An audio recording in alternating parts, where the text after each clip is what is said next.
Assalamualaikum warahmatullahi wabarakatuh. Baik lagi bersama saya Aditya Diansah dari Divisi Purchasing. Kali ini saya akan membahas tentang gimana sih caranya kalau misalkan barang yang kita tawarkan atau pekerjaan yang kita tawarkan kepada vendor itu nggak masuk harganya atau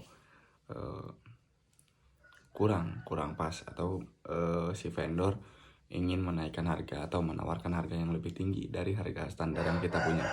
Nah, balik lagi purchasing kan tentang BMW ya, tentang biaya, mutu, dan waktu. Jadi ketika kita ingin menawarkan suatu pekerjaan atau menghitung RAB,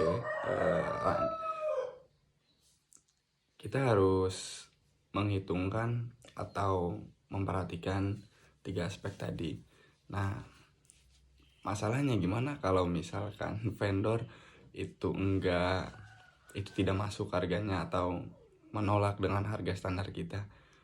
Cara yang pertama, ya ini sih cara yang sering dipakai oleh tim itu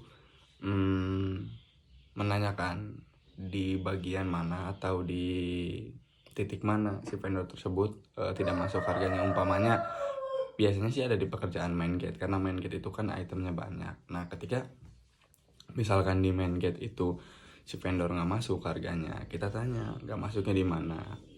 Ada pernah satu contoh kasus itu ada kemarin sih di main gate Ketasan itu ada item yang nggak masuk, tapi aman kali itu.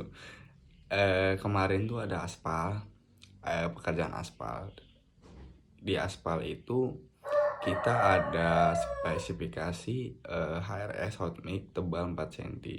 Ternyata harga standar kita nggak masuk. Nah, kita tanyakan kan bagaimana kalau misalkan spesifikasi yang menurut vendor itu masuk dengan harga kita. Akhirnya setelah diskusi lama keluarlah tebal tetap 4 cm, namun lapisan bawahnya bukan aspal, lapisan bawahnya bukan hot mix.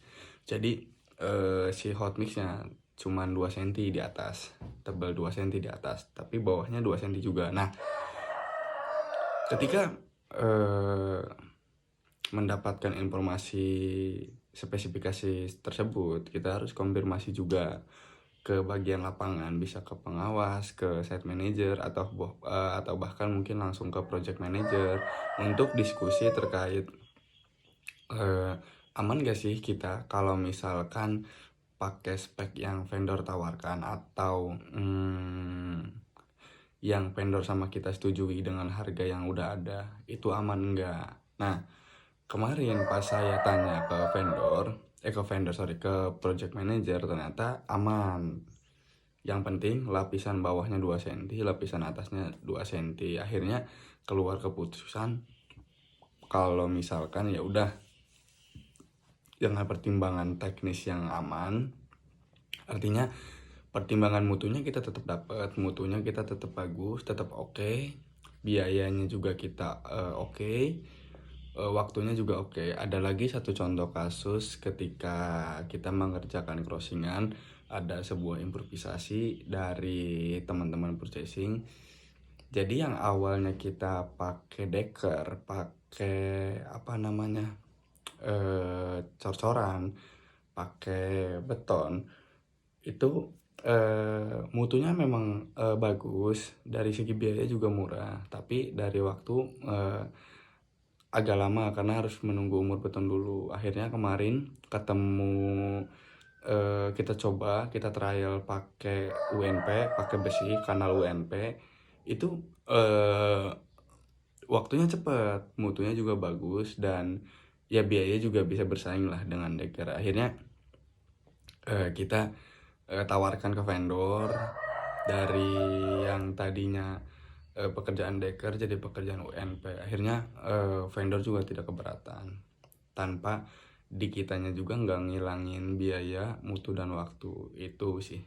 Jadi untuk teman-teman yang mungkin nanti ingin jadi bagian purchasing dimanapun sih sebenarnya perusahaannya, yang harus kalian tekankan ya sebenarnya cuman itu 3 bukan cuman sih, yang penting sih 3 itu, yang lain bisa ngimprove sendiri gitu. Sekian dari saya untuk pagi ini, terima kasih.